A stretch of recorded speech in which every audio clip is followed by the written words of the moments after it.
Amy, hey, Semantic Mastery Gang, Happy New Year. My question is, what's the deal with PBNs for 2018? I see a lot of conflicting information about setting them up and how to use them. I am so confused, and I really don't know what to do. I'm going to let Marco take that one because I know he's got a strong opinion on it. uh, I I wanted to rant when I saw this because people who are still using the term PBN are doing the industry a disservice.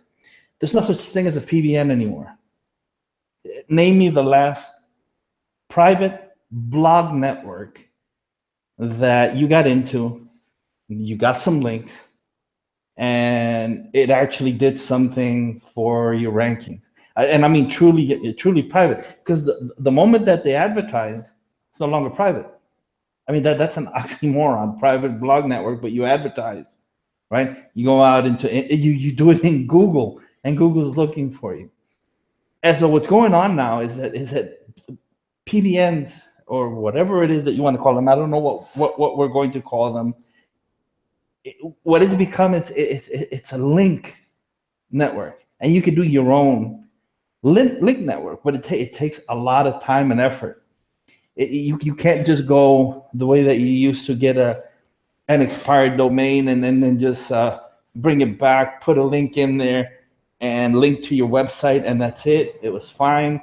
Um, Now we're talking about relevance. Is there activity, relevance, right? And trust and authority. That all comes into play. Why? Because Google figured out that instead of going after the private blog networks, all they had to do was go after the type of links that these private blog networks provided, which were garbage to start with. And so they came up with the distance graph. And what the distance graph did is it devalued most of the links, unless your links came from what's called a seed site or a seed set. And if you Google uh, the death of the PBN, death PBN, I forget what I called the blog post, from back in 2015, December, it tells you what happened and why it happened. And it told you way back when Google simply came public with what they were going to do with these types of links. And so how do you fix that? How do you make these links quality? Well, it's something that has to be worked on. We do it through RYS Reloaded. We do it through Drive Stacks. We do it through Google Sites. That's inside the belly of the beast. You can't get any closer to trust and authority than that. Then we get some activity going. We get tons of relevance going. And so we don't need to go to a PBN type thing to do it.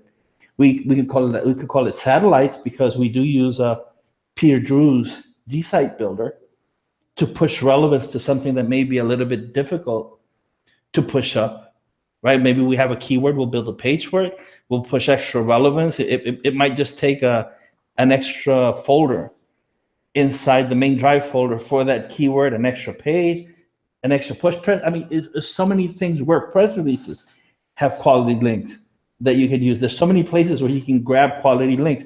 Our own syndication academy over time builds up the quality, the relevance, the trust, the authority, and activity, all of the things that you need to make this work.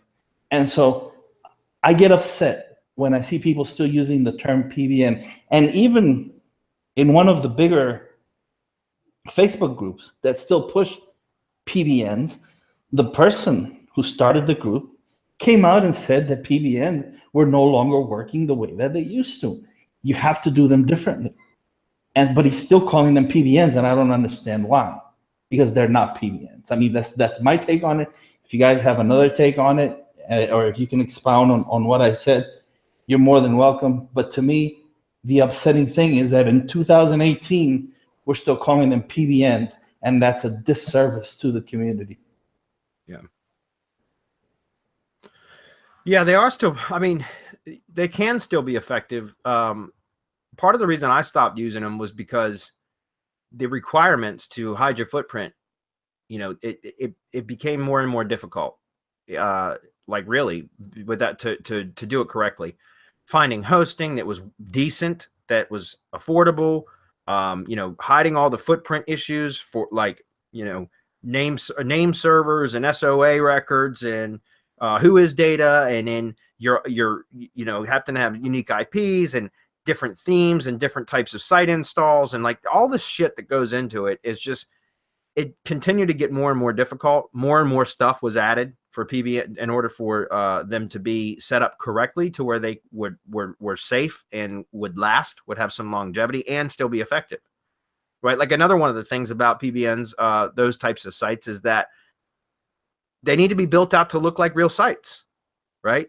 And so you end up spending, what I ended up finding was that I ended up having to build out PBNs as if they were like mini money sites, like other money sites, because that's the only way to make them look valid and genuine and real, to where they'll pass manual review.